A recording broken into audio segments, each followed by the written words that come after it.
আসলে আমার বাবাকে ঘর থেকে ফয়সাল নামে একটা লোক ফোন দিয়ে বের করছে।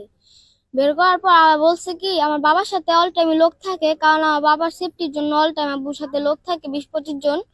তখন তাদের ফোন দিতেছিল আব্বু, কিন্তু ফয়সাল বলছে কি যে ফোন দেওয়ার দরকার নেই, আমি আসি, তুই আয়। তারপরে শুনছে যে আব্বুর দোকানে তালা দিছে।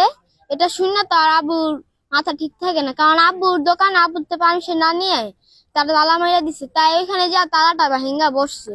তারপর মইন টিটু ওর আইসা আবার হুমকি দিতেছে, তালা ভাঙছিস কে, আমাকে পারমিশন ছাড়া তালা ভাঙছিস কে। আব্বু বলছে কি তো আমার পারমিশন ছাড়া তুই আমার দোকানে তালা দিছিস কে।